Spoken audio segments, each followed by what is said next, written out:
Otherwise, it. Okay, so you hear the recording. So you did. My blah blah blah blah blah was not recorded, but now it's recorded. So now I will introduce Zhiguang. Are you ready? Yes, Zhiguang, you can open your microphone. Oh, great. Yeah, I'm ready. I also have a PowerPoint. I will read your short biography, okay? So the first speaker is Professor Yin Zhiguang. He's professor in international politics at the Fudan University. His research interest lies mainly in the area of Chinese modern intellectual and legal history, ethnic minority policy, 19th-20th century history of international relations, and Sino-Middle Eastern relations. His current project investigates the Chinese interactions with the Afro-Asian nations in the 1950s and 1960s. It particularly interests in the transnational dissemination or reception of mass cultural products in shaping the general public's encounter, experience, and imagination of the Third World internationalism. His most recent monographs include A New World, Afro-Asian Solidarity, and the PRC, People's Republic of China's Imagination of Global Order. Now, we have 1 hour for 5 people, 5 speakers. Okay, so if you can speak between 10-15 minutes, it's okay for you? Yeah, okay, now time is yours. All right, thank you very much, Darwis. Thank you for the kind introduction and for organizing this wonderful panel together, bringing everybody together during the pandemic time. I have a PowerPoint presentation, see if I can bring it up. Yes, you can share, yeah. Let's see if I can share screen.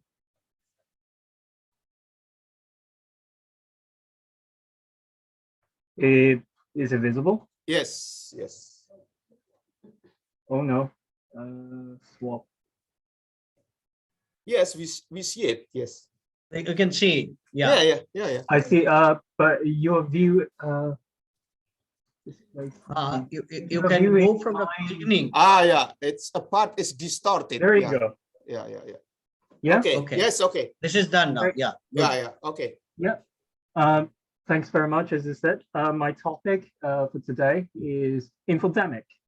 I'm going to talk about how media and how media discussion contributes and jeopardize the COVID situation as a public health crisis. I'm going to use China and UK Anglo-America as a group where I am currently living in as an example. The ideal of infodemic is not my invention. It comes from the WHO's definition. It's arguably the COVID pandemic is one of the most widely reported and recorded public health crises in human history. However, this abundance of information is not only just a benefit, but more importantly, it shows us how the jeopardizing power of information, particularly if this kind of information is under domination of certain groups. So infodemic is fundamentally describing a situation that we have an overabundance of information, and with that overabundance of information, some key knowledge or information is hard to penetrate. So henceforth, as the WHO crisis team suggested, it is very important at this time of the human history to have the ability to make sure the correct information got delivered to the wider public for the benefits of the general good. However, with the situation still unfolding, we don't seem to have enough information. We see, on one hand, we do seem to have overabundance of certain information, but on the other hand, we don't seem to have enough information about some other parts of the world. For example, we have repeatedly heard about China's zero COVID policy.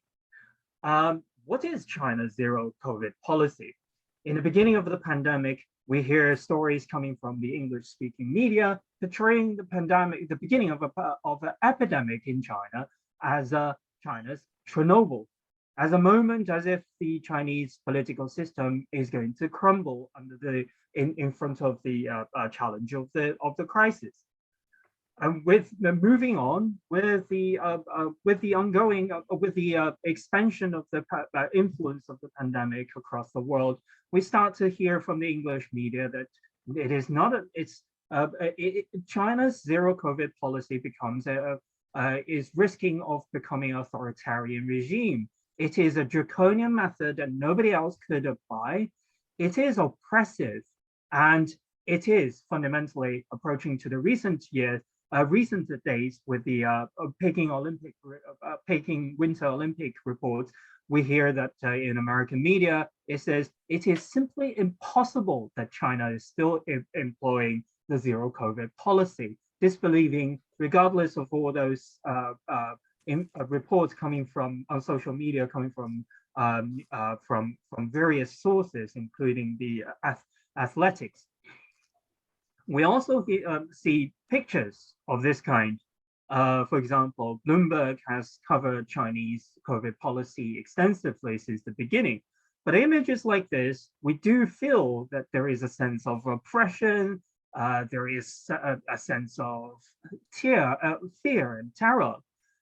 These kind of authoritarian image is widely seen on the Western media, portraying China's zero COVID policy as if China has sunk it into a complete lockdown and a police state. The zero COVID policy also, this kind of image is not stranger to everybody outside China. People in hazmat suits portrayed on the English-speaking media is generally as an image of oppression and authoritarianism. However, people in hazmat suits, to the Chinese, to the eyes of the Chinese, is a sense of order, a sense of relief. I remember last year I had the opportunity to travel back to Shanghai during the midst of the pandemic in July. The moment I climbed on board the flight going to China, I do feel the sense of relief. And when I landed in Shanghai airport, I feel when I see those people very orderly, in a very orderly fashion, wearing hazmat suits, taking nasal swabs, taking sample, taking your travel details. There is not a sense of oppression, but instead it is a strong sense of relief coming from, particularly considering that I could travel from the UK, where pandemic situation is worsened day by day. So to me, I have to admit that for a certain moment, this image coming from World War Z flushes into my mind, as if I'm outside world, there is a zombie pandemic, whereas inside the wall, there is security. So to the Chinese people, to the Chinese public, these kind of portrayal of Chinese COVID policy, particularly those image coming from Western English-speaking media, is referred as filter from hell, vividly depicting the emotion coming from the Chinese public, and more importantly, the disconnection between the Western portrayal of the Chinese situation and the human public experience of the pandemic within China. Moving into 2021, when most of the Western countries started to employ, to adopt the living with COVID policy, the China zero COVID policy is then portrayed by comic stories such as zero COVID damage the economy. Zero COVID policy will do no good to Chinese GDP development. And to this kind of facing this kind of portrayal, the Chinese public, the Chinese netizens, the Chinese general public say has this response. They say that we're worrying about preventing people from dying. However, you are worrying about not having enough laborers making cheap garments for you. The strong sense of hierarchical and discontent emerged coming from the Chinese general public really depicts the uneven situation of the global politics and economy, and more importantly, it portrays uneven distribution of the of information. What is China's zero COVID policy? In fact, China no longer calls it zero COVID as zero COVID policy was only used for a very brief period of time in the early 2020. After the first wave of the pandemic, China started to employ the so-called dynamic clearing, 动态清零, whereas the dynamic clearing emphasized on several aspects. First, the intention is to minimize its impact on the society so that the whole country would not, or even the whole city would not go into mass scale lockdown, stagnizing economic movement and human movement. Instead, it emphasized on rapid response coming from the state and local provincial governments, and it emphasized on the accurate track and trace policy that can identify patients and close contact in a short window within 48 hours. And also it requires massive infrastructure support, allowing the close contacts, not only the inpatients, the actual patients of COVID, but also close contacts to be put in quarantine and receive adequate treatment. So this dynamic clearing, on one hand, ensuring that there is no wide-scale spread of COVID cases in China, but also it ensures that the economic activities can still move on with very little or minimal impact from COVID. But how do we make sure? How can we deliver the dynamic clearing? On one hand, first, the dynamic clearing requires very strong state organization, not only from the central level, but also from the grassroots level. Dynamic clearing also requires a community involvement and community mutual aid to provide people with food, to provide people with who is experiencing house quarantine or quarantine or hotel quarantine with food, necessary goods to make a living. And also it requires the general public's understanding and the support, sympathetic with this particular approach, and understanding and accepting that with a small disruption of their personal life, it is for the general good. And more importantly, above all, it requires technological capacity that allows everybody to be able to receive track and trace more efficiently. But why there is a discrepancy from the Chinese own experience and the external or particularly Western media's portrayal of Chinese COVID situation? Being a Chinese person living abroad for quite a long period of time, I'm constantly observing the Western media. And in the recent year, you do see that the English-speaking media start to adopt a more and more binary approach towards the world. We start to see the reemergence of the Cold War dialectic, the Cold War discourse, such as US represents the people, the good, versus the evil, the enemy, as the Soviet Union. The difference is The Soviet Union nowadays is replaced by Russia, or in the previous couple of years, axis of evil or Islamism, and also in recent years, China. The US versus China also is accompanied with a set of moral code discourse that are populated on the social and traditional mainstream media. For example, the USA represents good and righteousness, whereas China, or the enemy of the America, represents evil, and US represents the will of the people. China is only representing the enemy. So henceforth, the enemy would only lie. The enemies are all corrupted. The enemy has a pathos of infiltration and their patrician of their own story is merely a repetition, not a original creation. In general, ridicule the enemy and emphasizing the righteousness of their own became a general policy.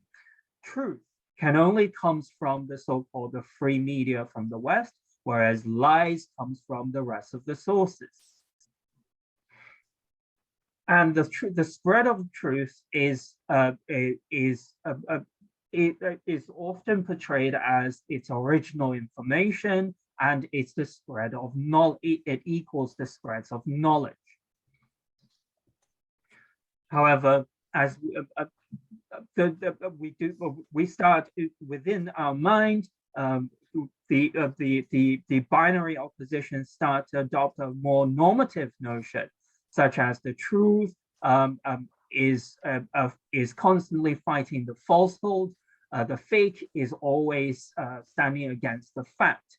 Of course, as we know, the truth and the fact would only comes from the so-called free media. Freedom versus oppression became a key notion. And it's not only just within our ideological world, but more importantly, such a free versus oppression is manifested in geopolitics. The free world versus the communist bloc, the West versus the East, the democratics versus the authoritarian. All in all, we do see that we are trapped in an information cocoon, as if today we're trapped in an information cocoon. On one hand, we have abundance of information. We do have a false illusion that there is a free flow of information. It seems that we do have the freedom of choice. We choose what news to follow, what information to believe, based purely on our free will. However, the reality is most of the contents that we freely chose were largely the same. They're expressing the same kind of attitude. So therefore, this situation leads to one of my first arguments or statement today. We're witnessing recently, more and more so in the recent years, starting from 2015 and onwards, a peculiar death of the public in the neoliberal states. And as I argue, the marketized mass media pull the trigger. The reality is, this is not a recent phenomenon. The reality is the public opinion doesn't matter for a long time in the so-called free world. In the beginning of in 2015, an old research in political science was revived. It basically states that done by American political scientists, a quantitative political scientist, that talks about the lawmaking in America was more relevant to the rich people's opinion rather than the general public. They do a statistics over the period of 20 years. The average citizen's preference in the lawmaking institution barely make a difference, whereas the economic elites and interest groups, the interest coming from the interest groups manifest strongly in the lawmaking process. To put it simply, what the general public cares doesn't translate into law. whereas a big economy and in political and military interest groups in the benefits will always turns into law. So the weak, the powerless, the weak general public in the Western world start to turn to conspiracy theory. So in the beginning of the 2000s, and particularly 2010s, you do see the rising of the conspiracy theory, talking about that there is a deep state controlling everything. The 911 was basically an inside job. ISIS is a US conspiracy creation. Europe Union, particularly the EU, is controlled by an octopus power. George Soros, and particularly the Bill Gates, so those powerfuls, the Skull and Bones Society, the Freemasons, the Illuminatis, and the Jews controls the flow of everything. There is a hint of truth behind it, however, largely there are unfounded conspiracy. But why those conspiracy translates into politics? In 1915, with the Trump election, we see those conspiracy theories merged into a powerful political movement, MAGA, Make America Great Again. In today's world, this kind of a MAGA discourse also translates into COVID rumors, such as China is a big threat. China, the whole thing is a China's creation, aiming to bring down the Western world, particularly in America. COVID is a biological weapon. This creates a huge problem to the WHO's pandemic control. In an ideal world, WHO in the pandemic situation, the WHO would be a single source of information that able to regulate information going towards and coming from international organizations such as UN, Red Cross, and Red Crescent. They will also be able to coordinate efficiently with the state government to regulate the crisis control. And also, they will be able to work together closely in a mutually beneficial fashion with the private companies to make sure that everybody gets the correct information. And particularly those people who are informational deprived would be able to receive adequate information. But in reality, it doesn't translate like that.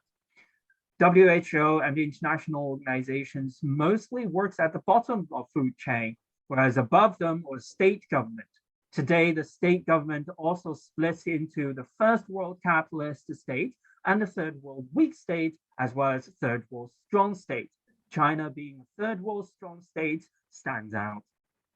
And above all, the private company controls pretty much everything, with the particular difference that coming from the China side, that China, with its strong state, is able to apply a tough hand control on the information, particularly on the privately controlled informational platforms such as TikTok and WeChat.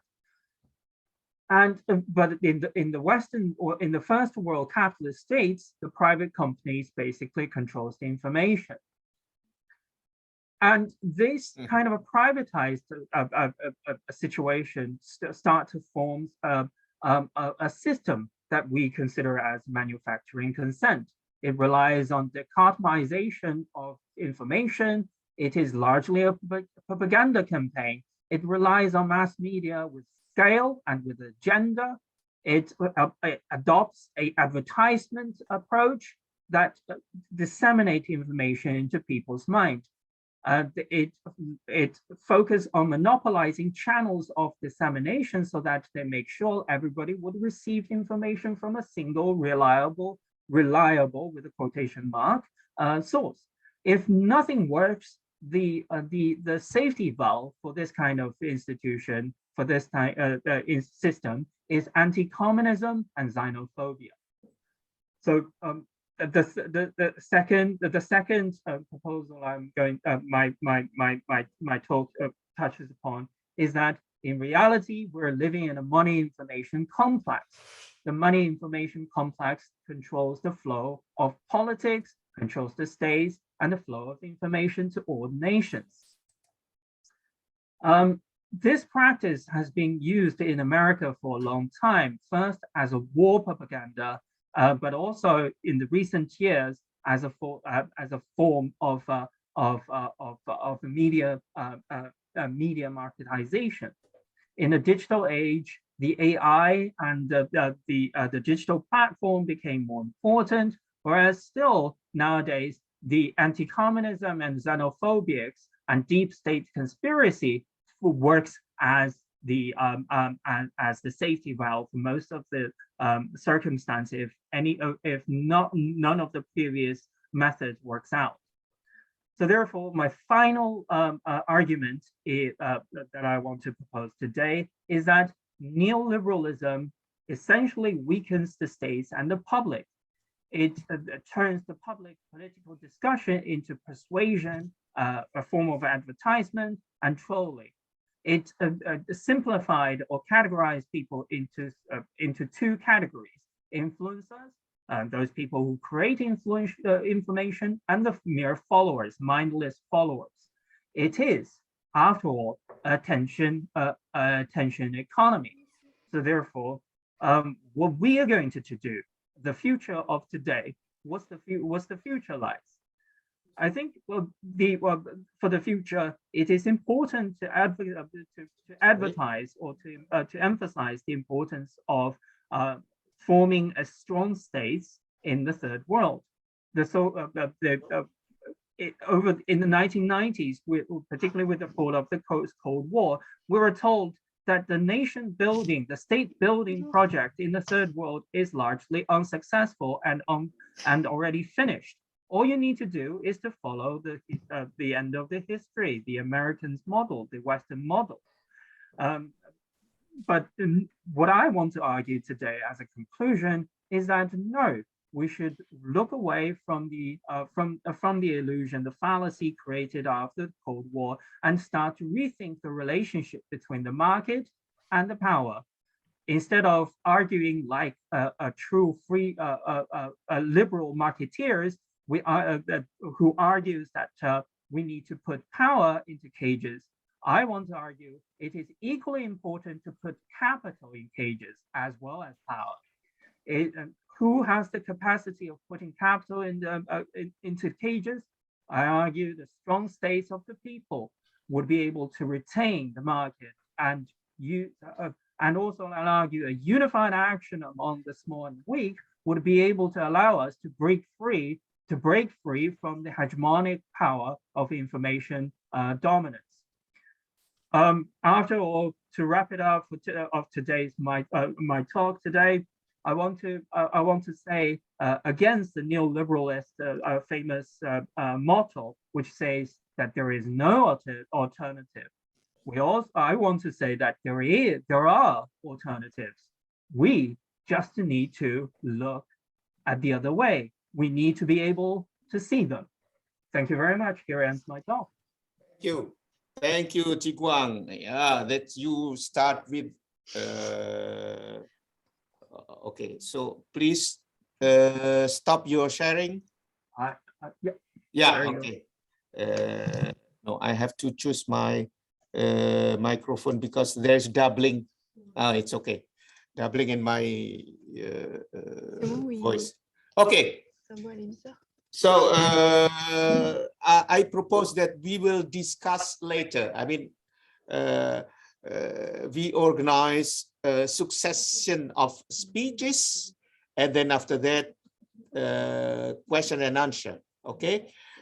So I leave Professor Mohanty and Akhil. He will introduce Professor Mohanty. Now, after China, we go to India. So the huge countries of Asia, and after that in between. Now, Akhil, time is yours. Now, okay. I warn you that now it is 10:35 minutes. I mean, Zhiguang spoke around 20 minutes. So if I don't know if Professor Mohanty can, well, manage, of course, the time. Okay, thank you, Akhil. Thank you. So I take the privilege to welcome and introduce Professor Manoranjan Mohanty. This is also a personal privilege on my part because he also happens to be my teacher and research supervisor. So Professor Manoranjan Mohanty, he taught in the Department of Political Science, University of Delhi for more than 3 decades.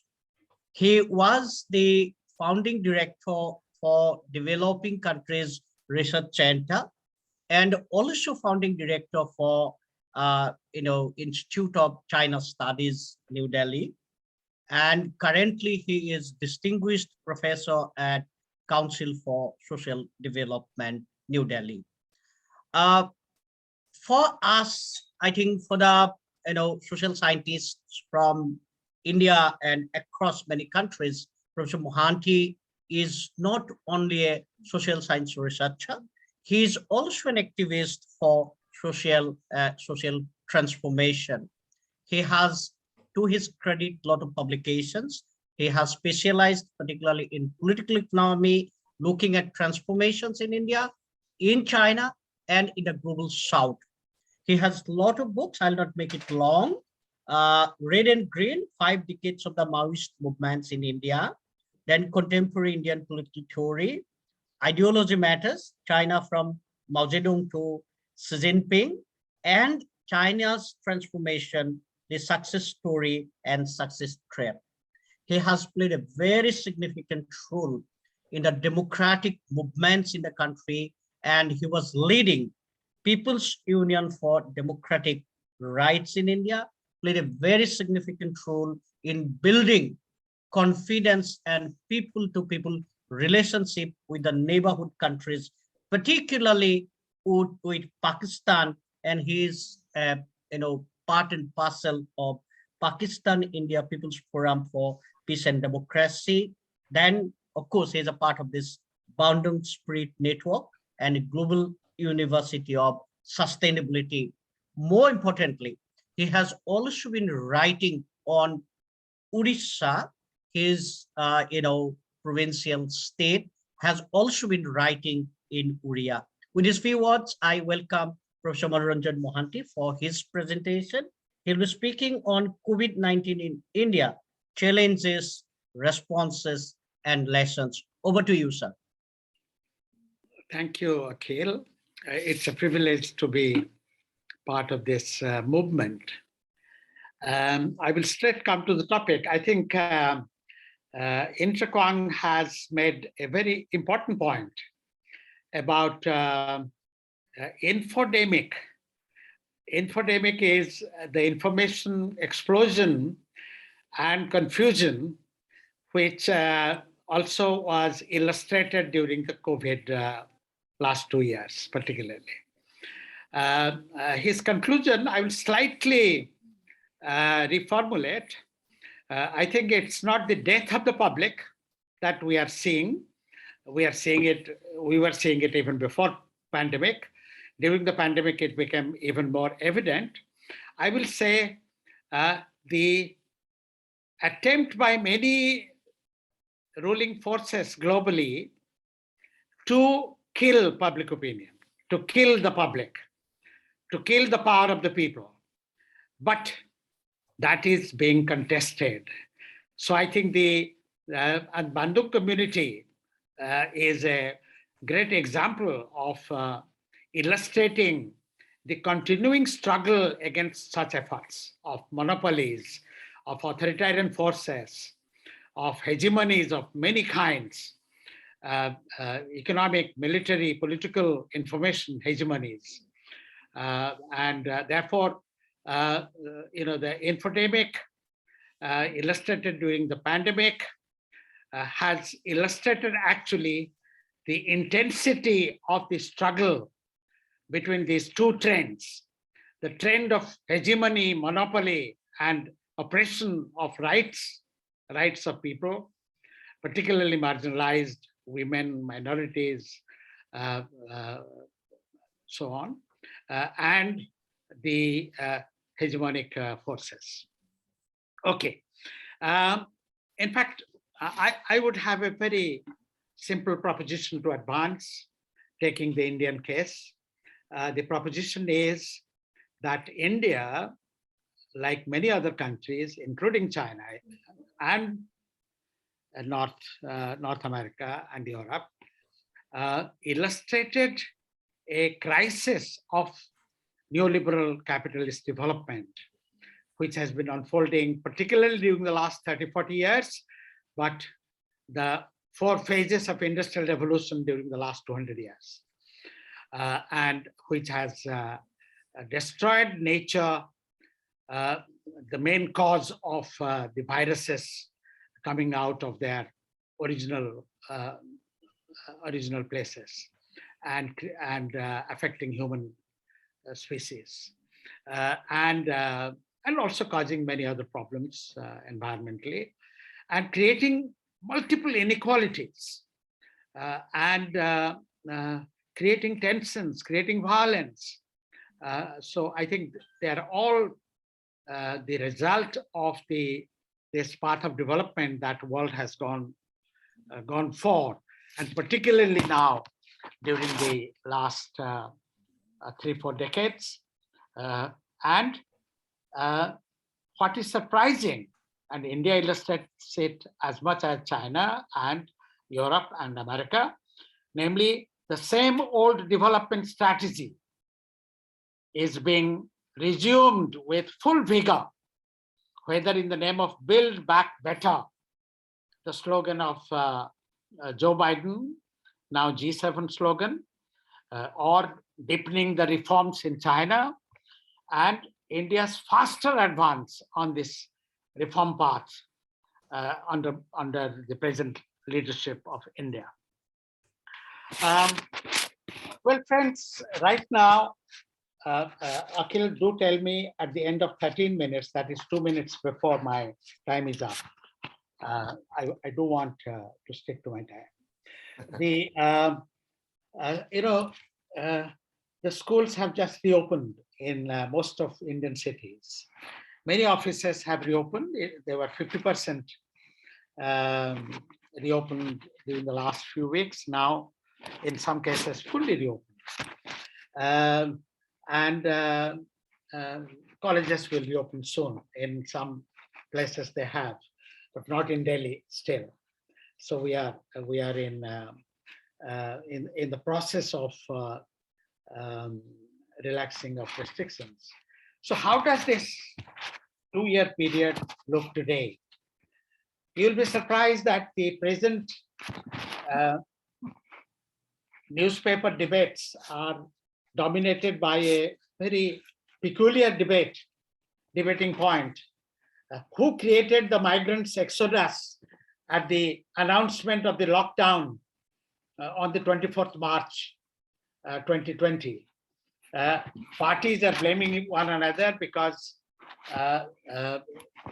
Prime Minister said that the opposition parties, particularly Congress in Maharashtra and AAP in Delhi, they had sort of pushed the migrant laborers to leave Bombay and Delhi. This is the first time we are hearing such a thing. In other words,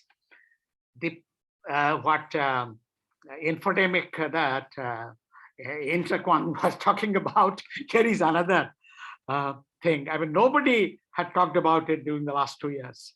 It was the sudden announcement of the lockdown, giving 4-hour notice, that shut down the factories and construction sites and forced migrant labor in all the cities, not just in Delhi or Mumbai, all the cities to leave for their original habitats. So this is the kind of debate which is going on. But the issues, once again, are very clear. We have 3 kinds of challenges: health challenge, economic challenge, and political challenge. All of them have global and regional dimensions. The health challenge, India, in the number of cases has crossed 40 million, and the deaths 500,000, has crossed 500,000. It's a big number, 500,000. As of 3 days ago, I think the death figures are more. Many backlog numbers are being disclosed now as some genuine efforts are being made to tell the actual number of deaths. Therefore, the numbers are debated. But this, as in most cases, we also had these 3 big waves, though with multiple dimensions. The second wave, particularly April 21 to September, that was the worst because we had started the vaccination late, only in January. And suddenly this Delta variant got the whole system unawares to a large extent. So the shortage of oxygen, shortage of beds became quite serious. And nobody can forgive our system and the leadership for that. What it disclosed or exposed was the poor health infrastructure. And this is the first point that we must remember, that the privatization drive in India, in China, of course, it started in US particularly, that has weakened the public health infrastructure so much that particularly in India, it really shook our conscience. You talk about the private-public partnership, but the real thing is some public goods like health and education and certain other welfare like old age welfare and so on have to be in the public realm. So that is the first point in the health challenge that we must remember.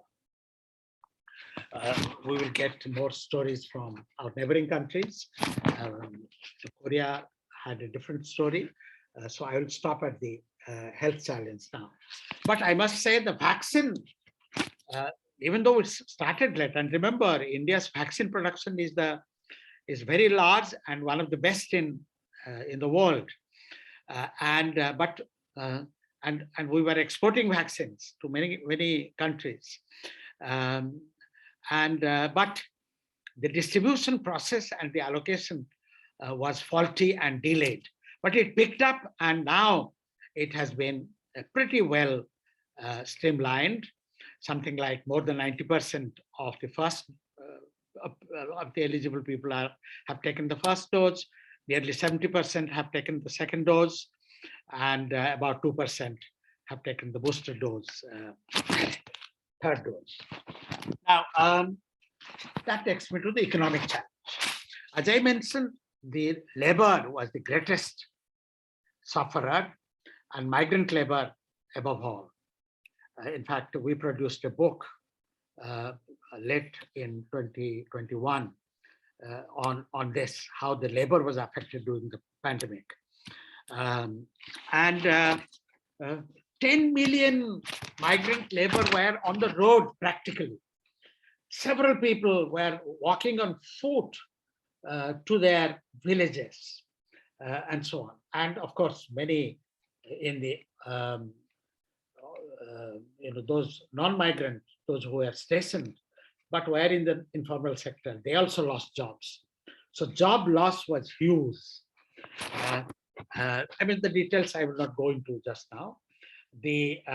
And the economy, of course, suffered. There was a decline of 8% in 2020. It has just picked up last year somewhat. It has the positive 8.4% in 2021, according to the economic survey last week. But something like 50 million more were pushed to poverty. During the last 2 years, 82% of the households, according to one survey, have a trend of decline in their income. That is the economic effect.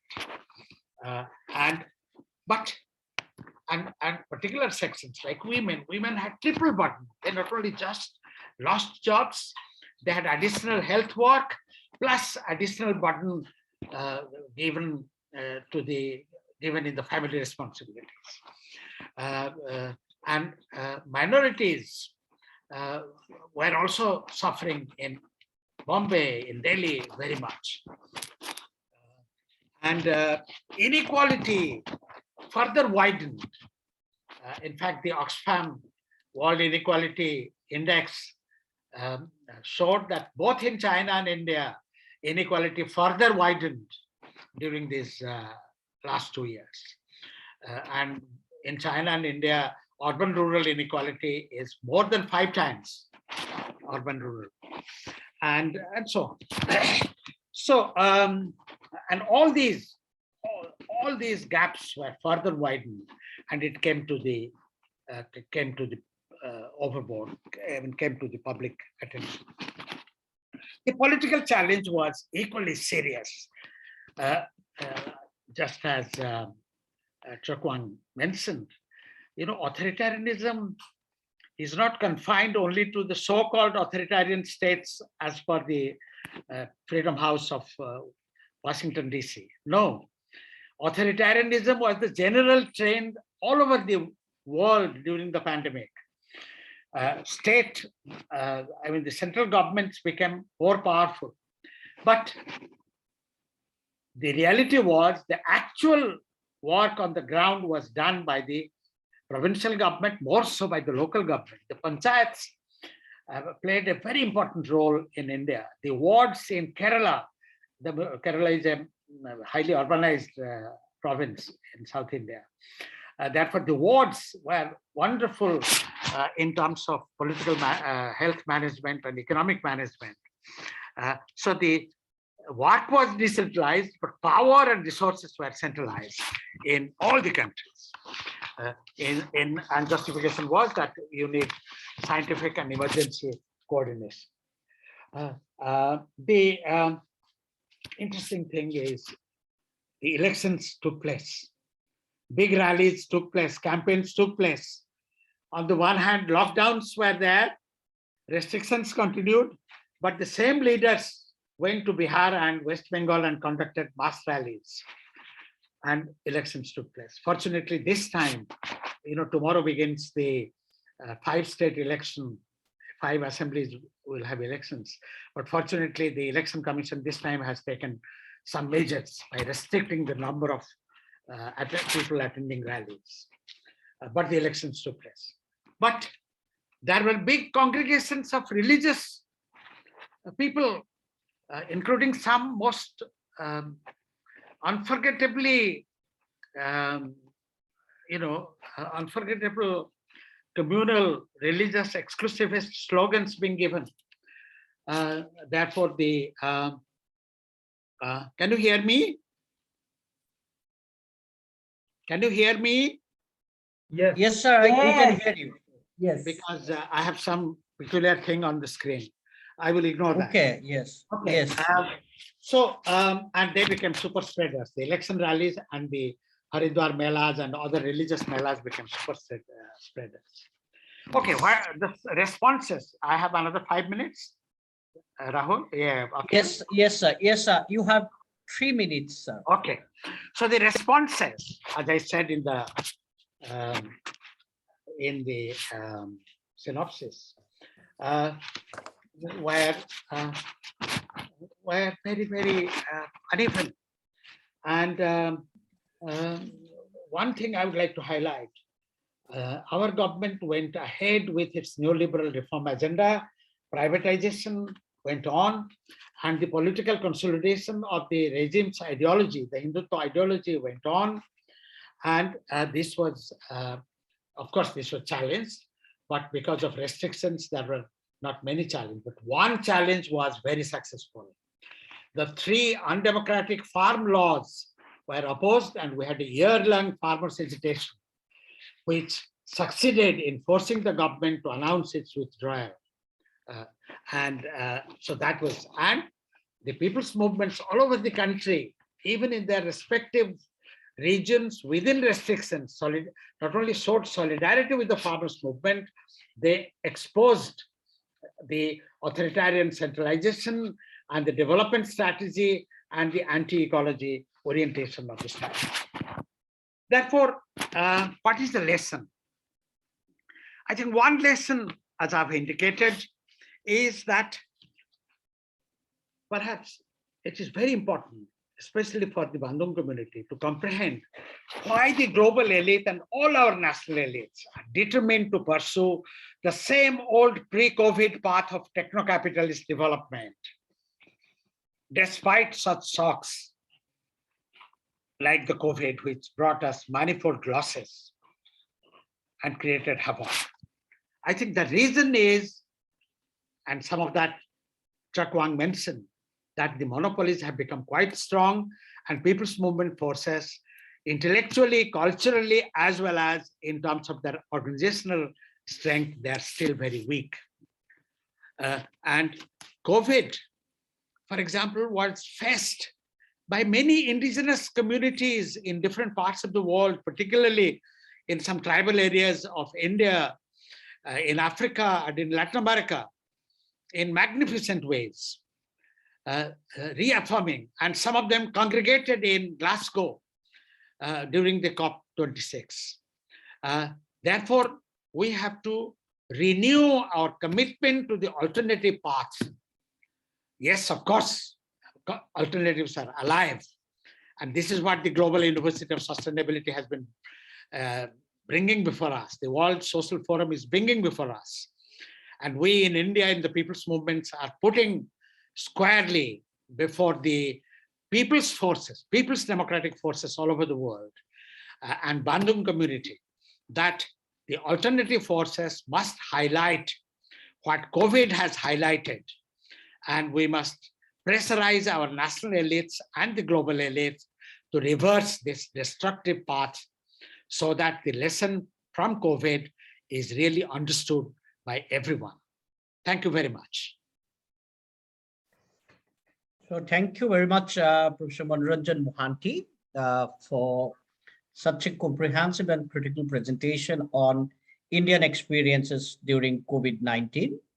Now it's over to Darwis. Yes, thank you, Professor Mohanty. Thank you, Professor Akhil Duta. Now, between China and India, there is Indonesia. So now I will invite Dr. Santi Martini.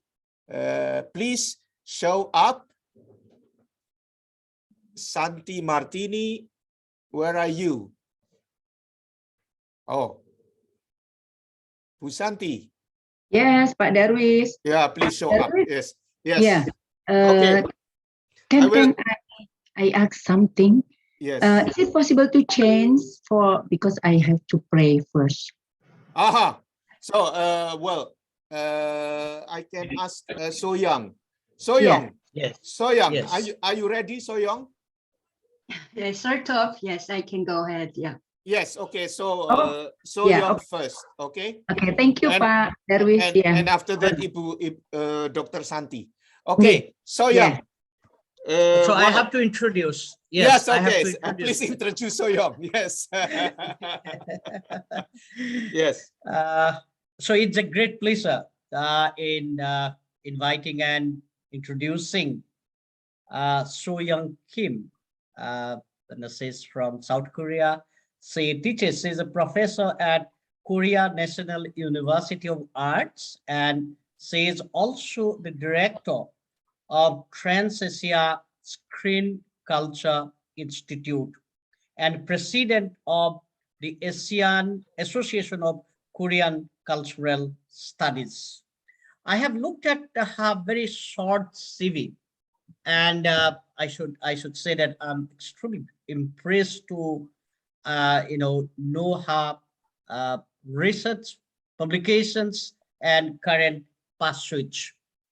She has been looking at culture, literature from the perspective of political economy, and one of her very important book, which is forthcoming, is on Korean cinema in global context, post-colonial phantom, blockbuster, trans cinema, and which will be published by Amsterdam University this year.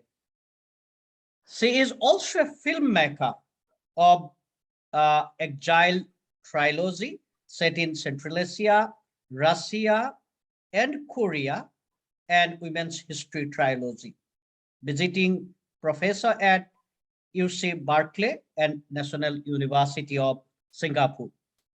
It's a great honor to invite you, madam, to present your speech on South Korea's experience during COVID-19. Over to you, madam. Thank you very much. It's such a privilege to be here. And thank you, Darwis and Claire, for organizing this great conference in this era of pandemic. I think I'm here not just because I'm Korean, but I'm part of Inter-Asia Cultural Studies editorial group. So I will read from my essay contributed to Inter-Asia Cultural Studies. And so please bear up with me as I'm reading my essay. And you can stop me when time is up, and I will share my PowerPoints, to just share the information about the situation of the coronavirus, countermeasure in South Korea. So I'll read from my essay. This essay is an endeavor to historicize and speculate on the post-contact zone in the pandemic era of Anthropocene. Darwis, can you hear me? Yes, I hear you. Yes. Yes, you're audible. Yes. Yeah, but I muted my microphone. Okay.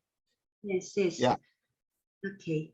It has been raining and flooding in July and August almost all over in South Korea in 2020, as I tried to wrap up my essay after agreeing to the editors, that is Inter-Asia Cultural Studies, Zhiguang, his request to, quote, to put an issue together to critically look at how societies in different places are organized and governed in the COVID-19 crisis, unquote. So this special issue was a bit like this conference, but limited in Asia. The campaign, one should call this climate change, not the long rainy season, goes viral. The numbers of the COVID-19 confirmed cases resurged globally in early August 2020, as well as in South Korea. With the flood, the severe erosion of the mountains caused deadly damage to people, farms, and animals. It hit the Samjin River area. During the torrential rain flooding the area, several cows climbed an hour up a hill voluntarily to the Sasagan temple. The monks, Buddhist monks, fed them with buckets of fresh tall grass. It is interspecies tenderness and wisdom I wish to envision when I take a look at the states of COVID-19 in South Korea, where I live and work. The pandemic debilitates travel and contact. From Latin, contactus, from contagia, I touch on all sides, from tango, I touch. They are displaced with untact, and untact is a neologism of an on and contact. That means undoing contact in South Korea, like elsewhere. So this untact neologism might claim disaffection and indifference by default. The norm of context is ineluctably pushed to the margin. So I'd like to revisit the notion of the context zone, which has contributed greatly to thinking post-colonial discourse with affect and place. It will be interesting to think the local and decolonial in the global pandemic times, as we have been discussing. The catastrophe overturns temporality. A thread of history is left outside when interiority should remain uncontaminated and intact. The liminal threshold is thrown into suspension and suspicion during the pandemic. It is fleeting, shadowy, and fugitive moments of fear. Writing in this crisis is to rethink and historicize certain things in erasure, vanishing and forgetting at dusk of COVID-19 and Anthropocene. Writing about the pandemic in the viral age demands something else, another form removed from what one is familiar with. The form is tainted with the horror or thriller genres, but perhaps closer to science fiction or speculative fabulation, yet to be born. When the society is thrown into a negative state, it might be necessary to find heterotopic means to negate a negative. It is important, facing the global contamination, to evoke the composite zones like context zone, critical zone, untactness, overlaid within and overdetermined with local histories and places in touch with regional ones. My essay consists of two parts. Perhaps, this evening I will just, it is evening here, sorry, it is your morning there. Sorry. So this essay consists of two parts, a brief report on the South Korean mode of ongoing struggle, allegedly known as K-quarantine during the global pandemic. And another one is an inquiry of the composite zones of events. During the semi-lockdown phases in March 2020, when the opening of the school was suspended, I was alarmed at the speed of spread of the COVID-19 cases, as much as the inundation of emergency text messages sent by the Central Disaster Relief Center. The entanglement of rapid virus infection and media virality permits the membrane of the human body and the social at a full speed. The present government apparatus, the Centers for Disease Control and Prevention in particular, must have learned the lesson from the previous government's failure coping with disasters like MERS, Middle East Respiratory Syndrome, as you know, and Seoul ferry disaster, which contributed to the impeachment of the former president, female president, Park Geun-hye. When South Korea was struck by the outbreak of the coronavirus, the general election was on the horizon. On the National Assembly election day, that was 2020, April 15th, during the epidemic, many voters turned up with face masks. It was not a short queue, but voters patiently waited. The voters had their temperature taken and wore plastic gloves to cast their ballot. The election results were favorable for the ruling party. It won in a landslide. The government tries to take the COVID-19 crisis as a perilous platform, consolidating hegemony. The COVID-19 is a catastrophe, literally overturning the oppositional conservative power in the National Assembly. I argued elsewhere that the modern South Korean society, spanning from Korean War to the IMF crisis, and from the candlelight vigil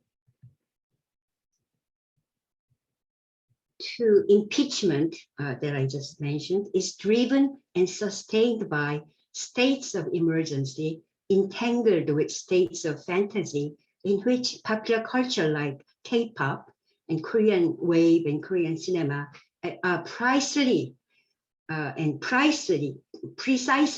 produced in this captivity and captivation. K-quarantine, quote and unquote, spurred on by the coronavirus crisis, is pushed for global recognition as usual.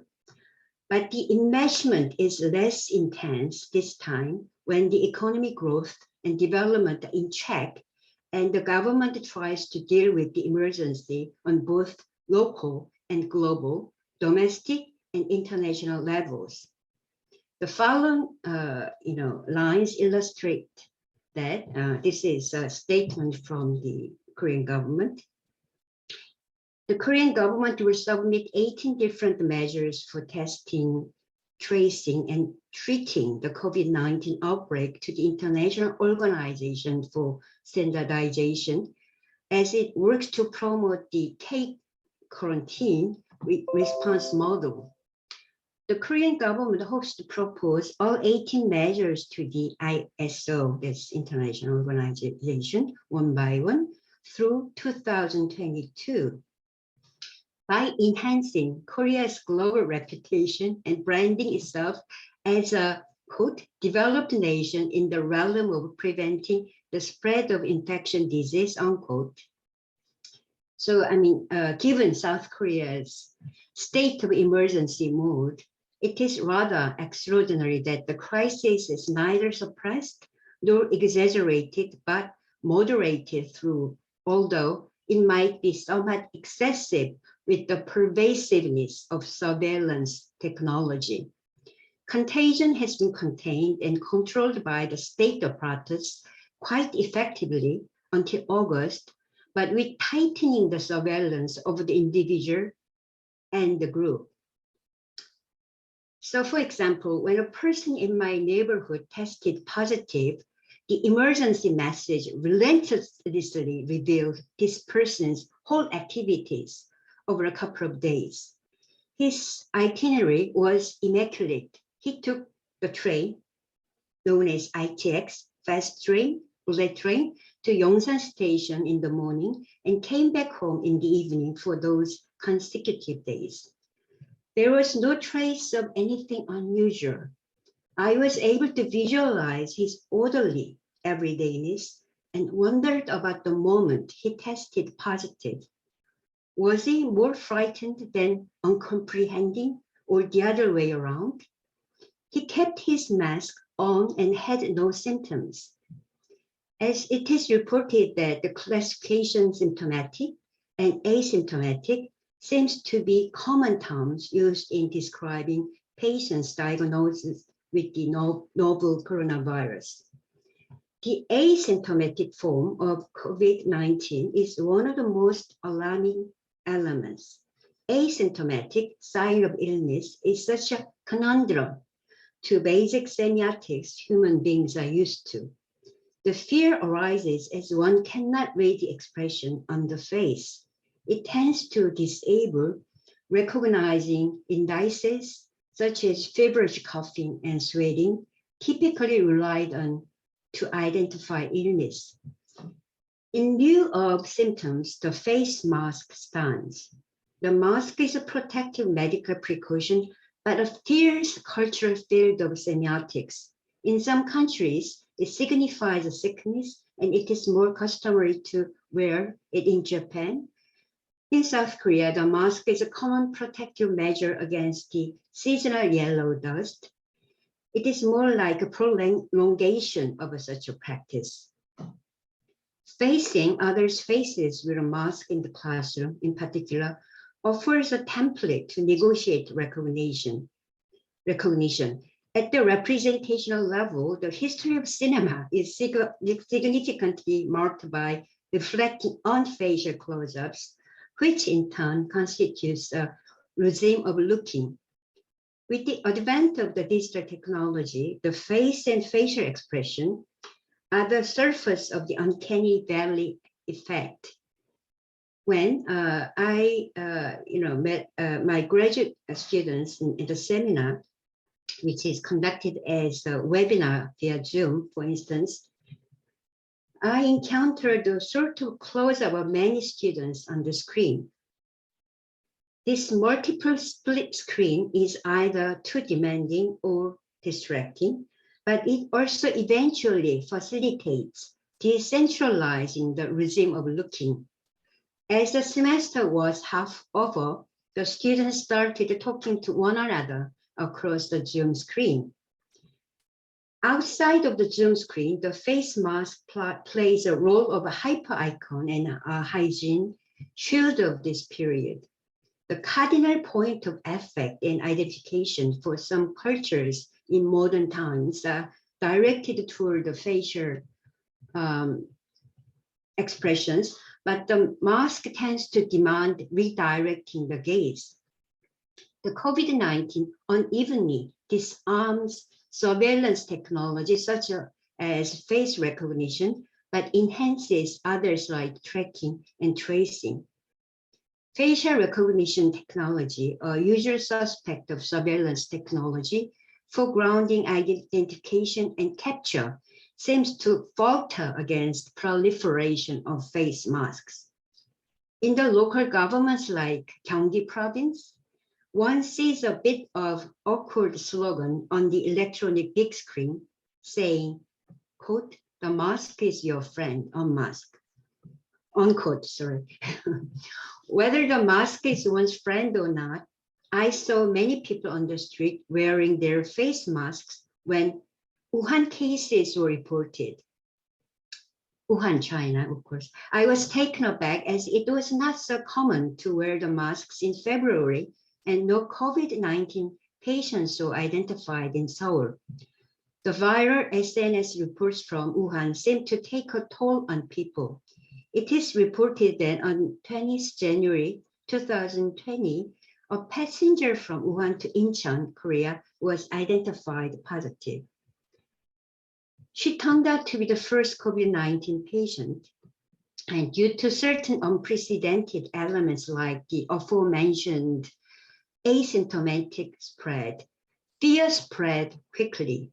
In the meantime, I downloaded the food delivery app and ordered food. Understanding the high risk that the delivery man, known as rider, takes, I used to refrain myself from ordering food via the app, but the social distancing made it necessary to use the app. Either the rider with multiple flashing mobile phones on the display or the perilous acrobatic driving is imprinted in concerned people's mind as casual laborers' working conditions under the platform capitalism, which maximizes and monopolizes the benefits as intermediaries and infrastructures of capturing and controlling data. It is well known that platforms are the business models adapted to the digital age. Some of the social concerns that the progressive sectors have raised are related to platform capitalism and basic social income. So it is precisely this set of issues some progressive politicians have been able to tackle during the crisis of the pandemic. In fact, the basic social income issues were given for a month, and the capitalist economy was on hold for a while. And the Union of Riders is organized during the pandemic, during the early pandemic age. Ordering food delivery via the app is increasingly woven into the fabric of urban life. Avoiding increased contact with the customers, the food delivery app adds the two new lines.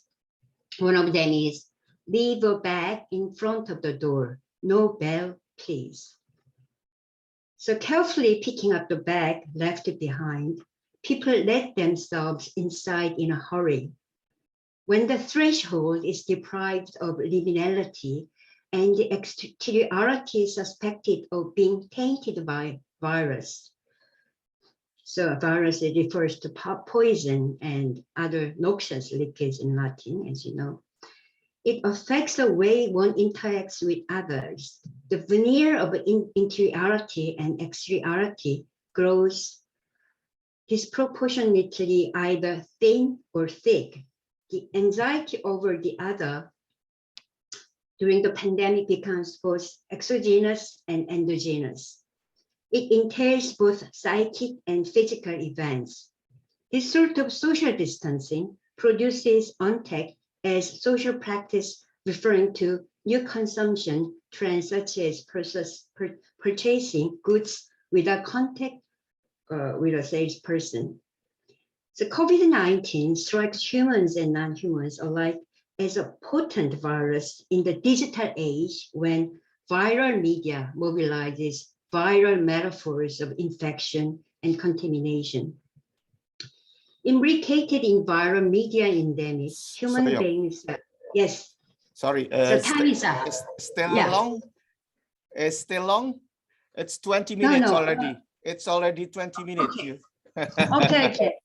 Okay. So I will just show you, where you could find the information about this, coronavirus situation in South Korea, and I'll wrap up. Thank you very much for listening, and thank you. Thank you, Soyoung.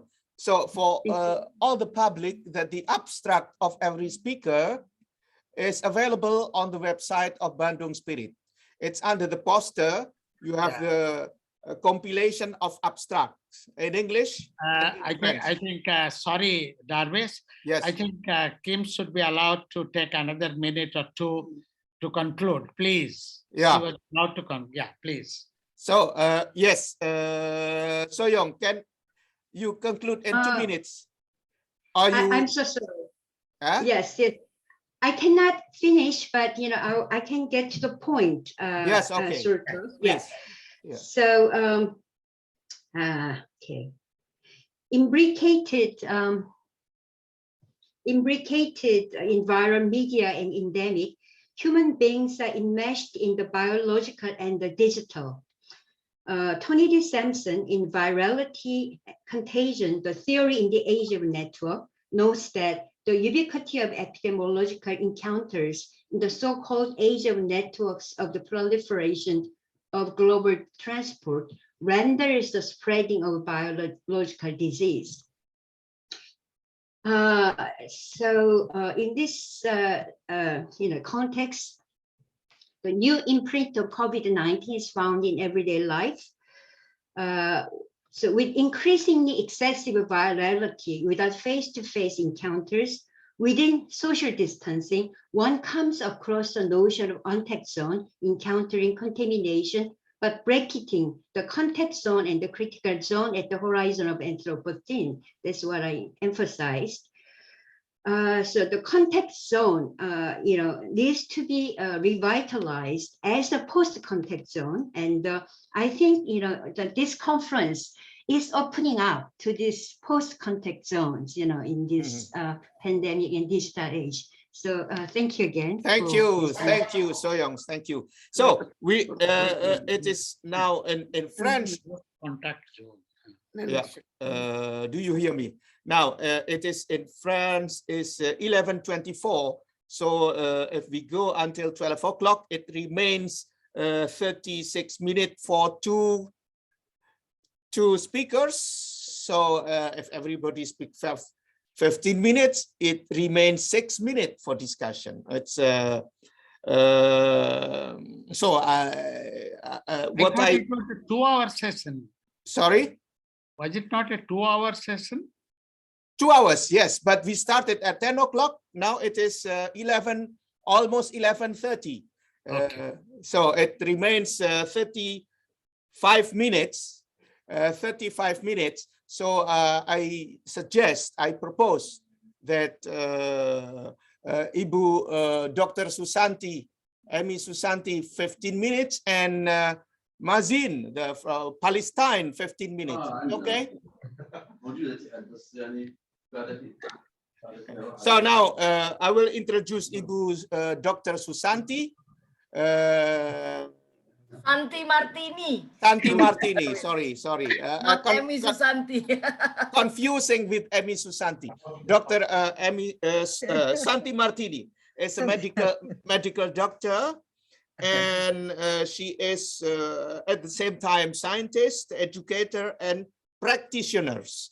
And she started her career as a medical doctor in what is called Puskesmas in Indonesia. It is a small clinics in every village in Indonesia. In the whole Indonesia, you have small clinics, and every medical doctor, when they are graduated, they have to serve for sometimes in these small clinics. So Dr. Santi Martini started her career as medical doctor, and now she is the Dean of the Faculty of Public Health at Universitas Airlangga, Surabaya.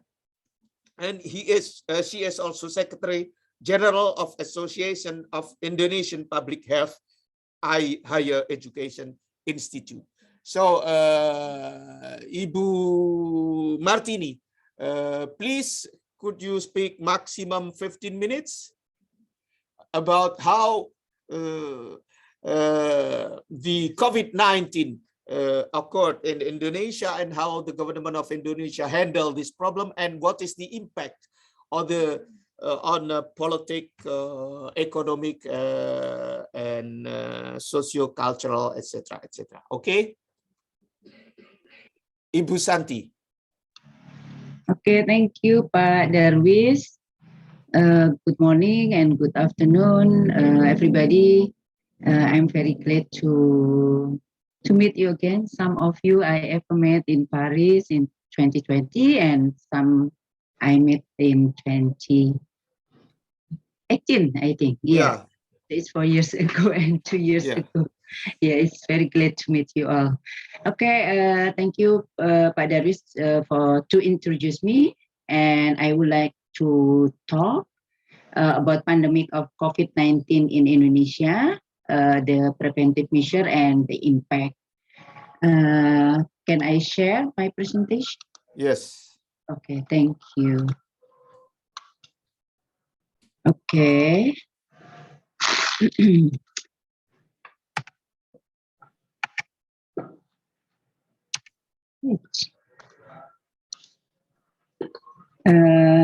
Can you see my presentation? Yes. Yeah. Yes. Yeah. I think we all of in this room and also outside of this room did not have experience to overcome the pandemic. Yeah. So pandemic is very sometimes it's very what we call sadness, and the other side is maybe it's blessing that we have our age to face and to experience with the pandemic here. So we can tell to our maybe grandson, grandchild in the future how the people overcome the situation. Indonesia have the first cases reported in March 2nd, 2020. And then 2 weeks later, schools and university conduct online learning, and most activities run from home. And everybody know that we call working from home, schooling from home. And we know that not a lot mass gathering, virtual meeting is our new normal. And then in April 5th, 2020, WHO stated everybody if go out to wear masks, especially in public area, and social and physical distancing is also new norm. In Indonesia, within 2 months, the virus has spread almost all of the district in Indonesia. We have 514 districts, and it's about, I think it's almost 90% in 2 months reported in 2 months, 90% of district reported the cases. So it means that the virus is very infectious and spreading easily. And Indonesia adopt and implement public health and social measure as a WHO guideline in effort to prevent COVID-19 as the government knows to the public concerning protocols for public health in places and public facilities for the prevention and control coronavirus disease of COVID-19. I would like to compare the situation in Indonesia and with other countries in ASEAN. Indonesia has been trailing its ASEAN neighbors on COVID-19 testing. Testing is a key measure to control the spread of the pandemic. But in Indonesia, in the beginning of the pandemic, we are facing of the lack of the capacity for testing. And the other side, as the first speaker mentioned, in the pandemic, we are facing the tsunami of information. So it's very a high burden of the what we call the challenge, yeah, in the government to face this pandemic. The other side, the resources is very low, or we are lack of the resources, and the other side, the government have to face the abundance of information. So it's not easy for the government to overcome the situation.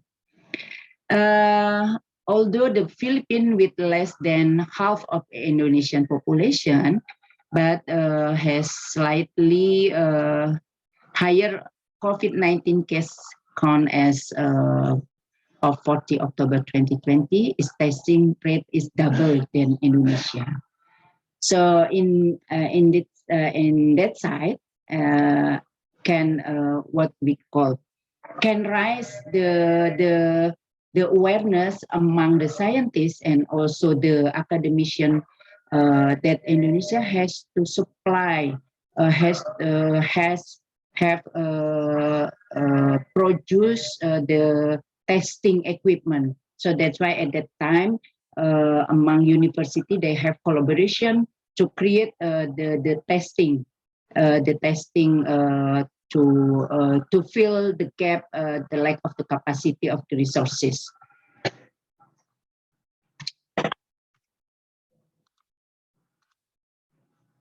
The Indonesian government imposed its first large-scale social restriction. So this is the government regulation or the government policy to prevent the spreading of the COVID-19. It's implemented on start in April 10, 2020, and then 2 months later on 5th June 2020, with the number of new COVID-19 cases appearing to be stabilized, and the government is this restriction and shift into a transition mode. So the government at that time is very conflict. Yeah, conflict. I think there is a conflict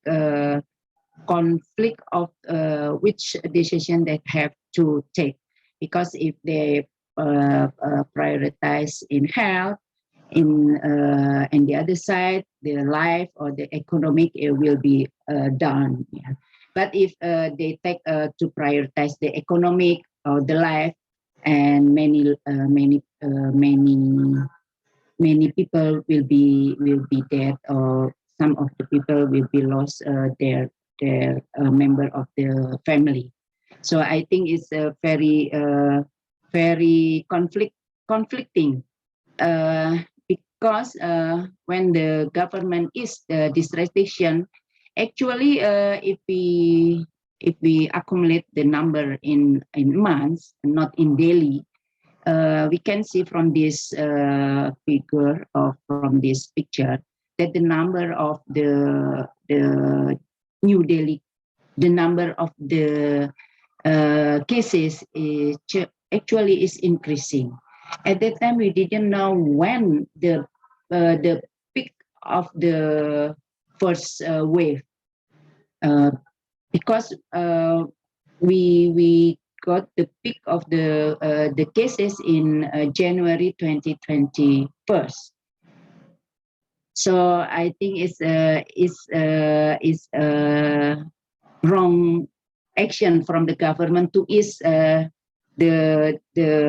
restriction at that time, because after that the number is increasing. The number of new cases is increasing. And then I would like to show you about the journey of COVID-19 pandemic in Indonesia. I found this picture, and then I add some information that in this picture have been yet put in that and in this picture. We can see here this is actually the cases has been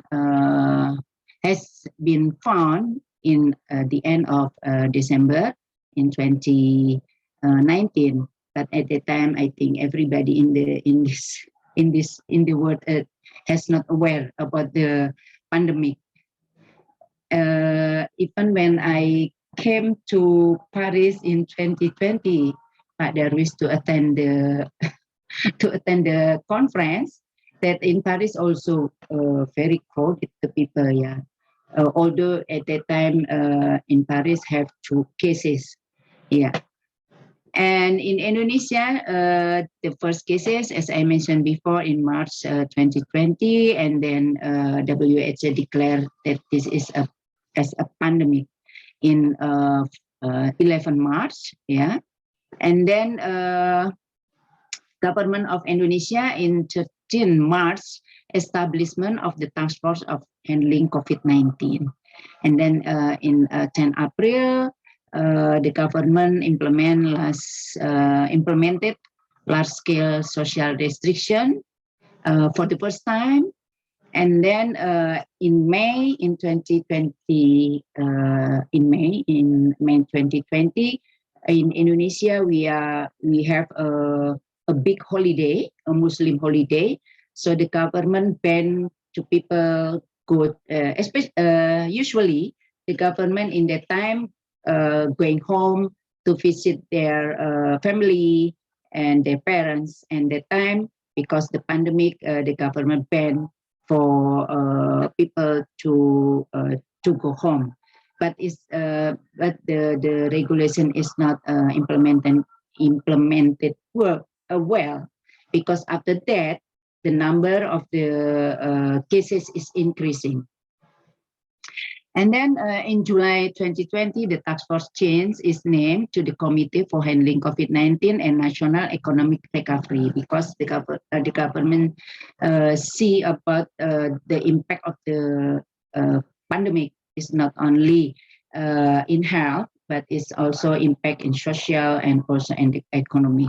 So that's why the government changed the authority to handle the pandemic.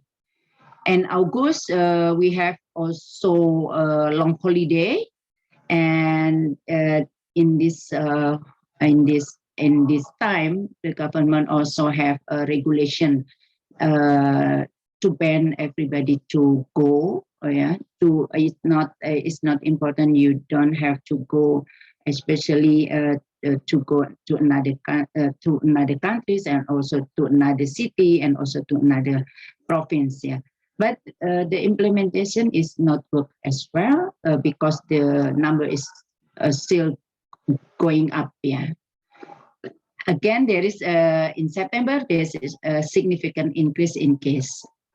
After, as we see, and that time I see we know Indonesian people that in December 9 is we are facing we have a election, a big election. So that's why I try to raise awareness for the people to write an opinion and publish in the newspaper what we have facing if we still run the election, and what we have what the consequences if we still have run the election. And we know that the election is still going on in that time, and we know also. And then in January in the end of January 2021. This is the first peak of our pandemic in Indonesia. This is also the timeline of the regulation or the policy for the government that I did not to mention in detail. Here, I would like to show about the impact of social distancing as one of the preventive measures, the impact of the economic, private consumption, transportation, accommodation, investment, and export had collapsed due to the pandemic impact on business activity. We know at that time, non-essential sector have to close. Yeah. So the impact we know of, in the economic year.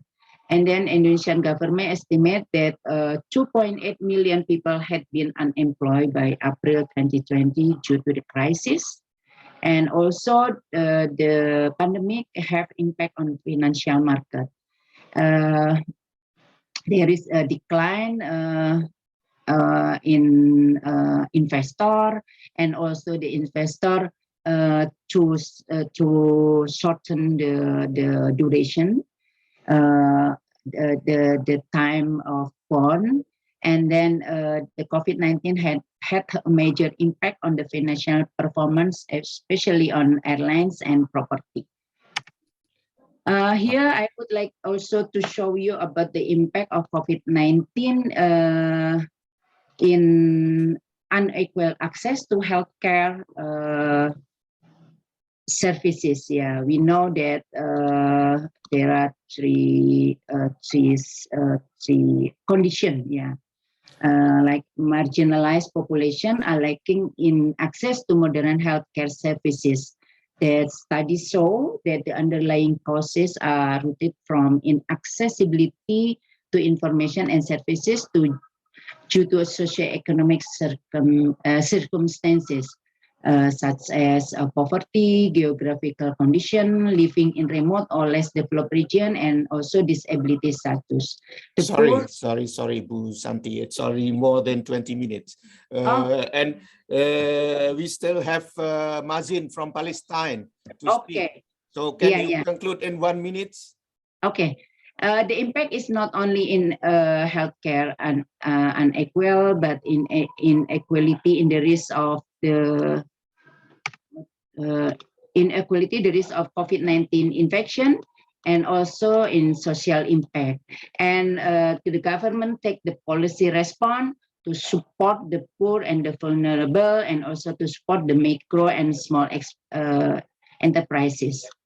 And this is the policy option and collaboration, I think, for the all sector is very important. And I would like to give the information today. Today is very important for our campus, University of Airlangga, because our University Airlangga have developed the vaccine, and today we start for clinical trial.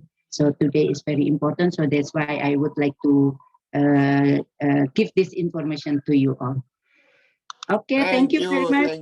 Sorry for the time. Yeah, thank you very much. Thank you very much. So it's if I may just a very short remark, if we compare to the previous speakers, China, India, and Korea, there are political dimensions very important, while the presentation of Ibu Dr. Santi Martini is less political. That's my remark. Now, Mazin, are you ready, Mazin? Yes. Yes. Well, Darwis has to introduce. Yeah. Mazin, I know Mazin is a scientist from Palestine, and he is.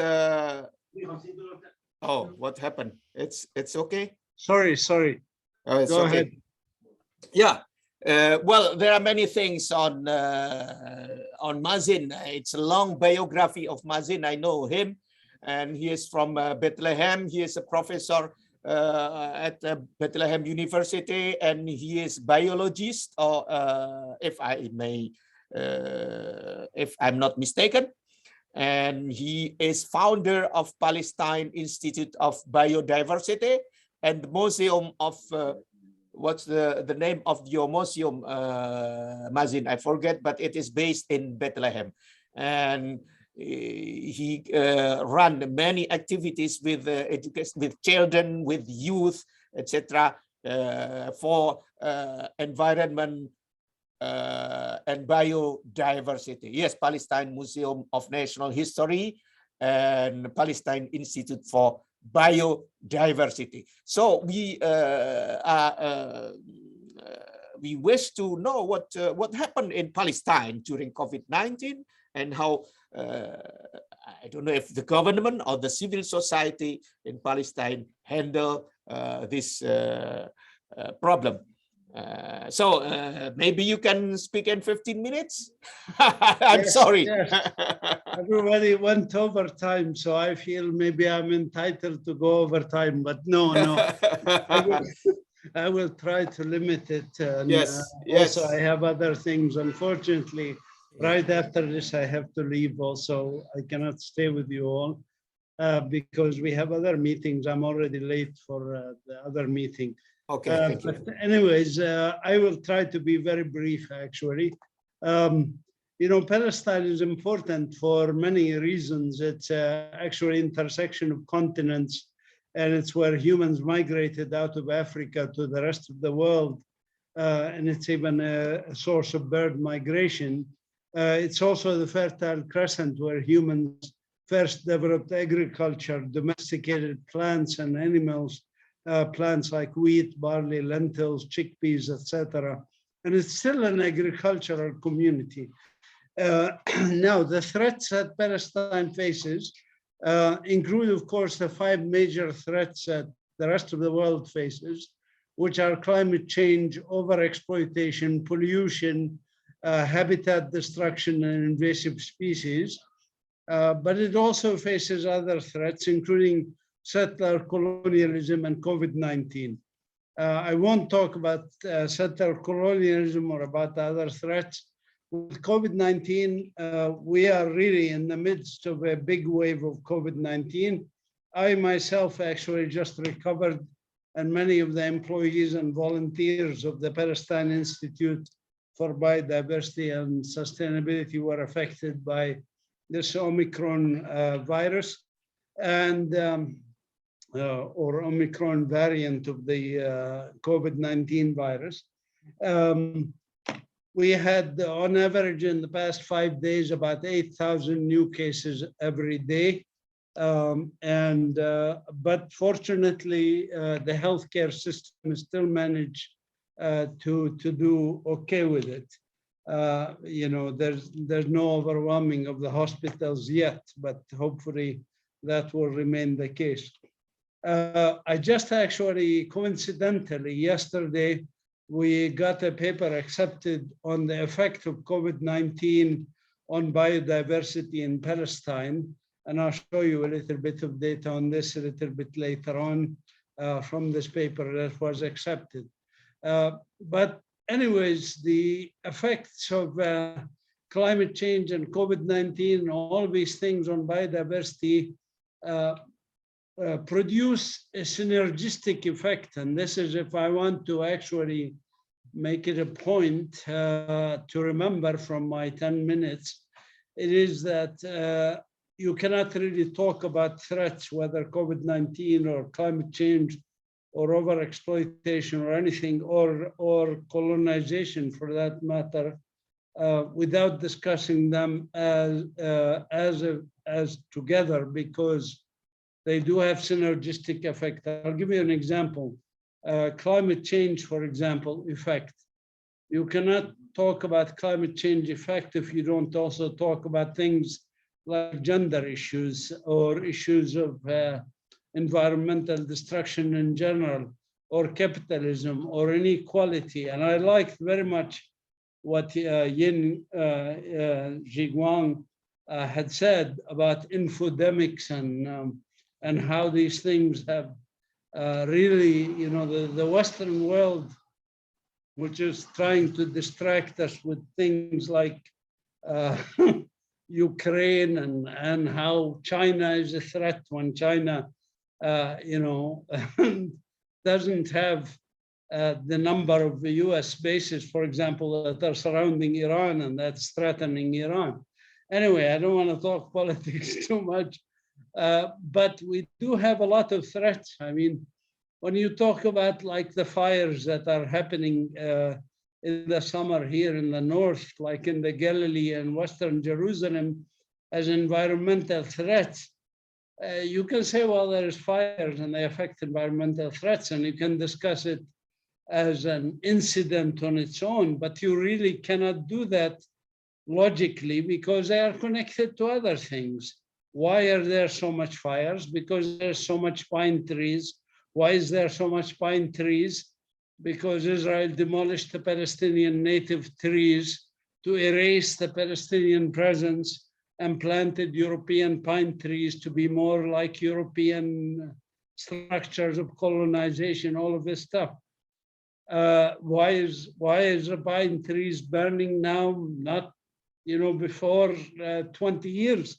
Well, because there's more climate change, dryness, because our temperatures here rose 1.5 degrees. And I could go on. You can see the connectivity here, the synergies of these things is very important. When Israel diverted the waters of the Jordan Valley and deprived people of water in the Jordan Valley, and their economy is destroyed basically, and the population of the Jordan Valley declined from 330,000 to about 70,000. This decline in population and the fact that the rest of the population is impoverished is directly related to climate change adaptation and mitigation, and not just for climate change adaptation and mitigation, but also for example, for adaptation to COVID-19. These are all connected issues. You cannot, you know, when Israel takes our water and leaves us without water, water is health. You know, if you don't have good water, if you don't have good food, if you don't have food sovereignty in a developing country, as all of you know, we are mostly global south, you know.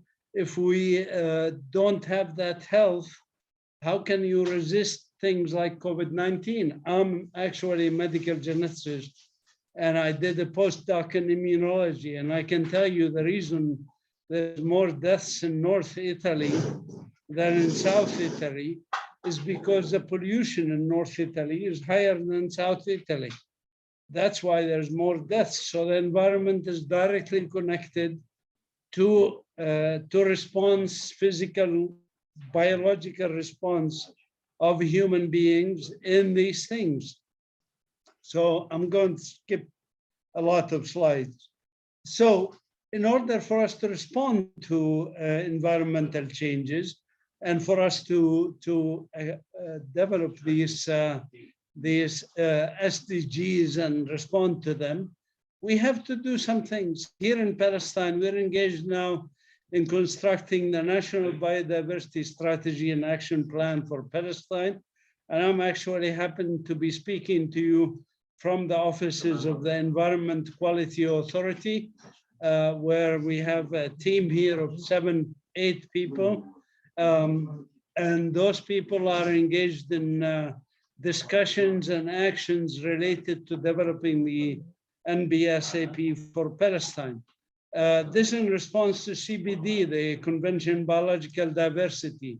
And the Convention on Biological Diversity is important. It has 3 main components: conservation of biological diversity, sustainable use of components of biological diversity, and fair and equitable sharing of benefits. We just finished in Palestine the 6th national report in response to the CBD.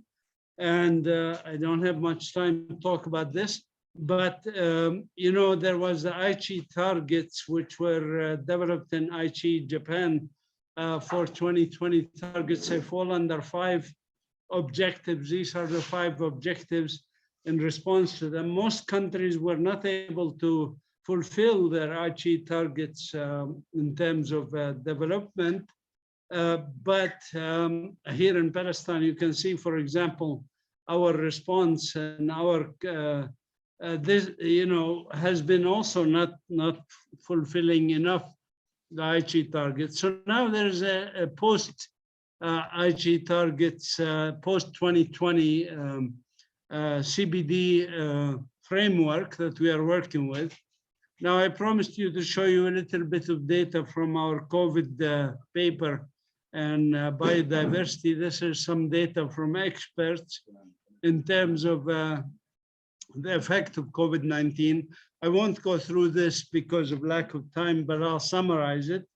To summarize, the bottom line is we were expecting COVID-19 to have actually a positive effect on biodiversity because of restriction of movement, decrease in flight changes, etc., movement of cars and so on.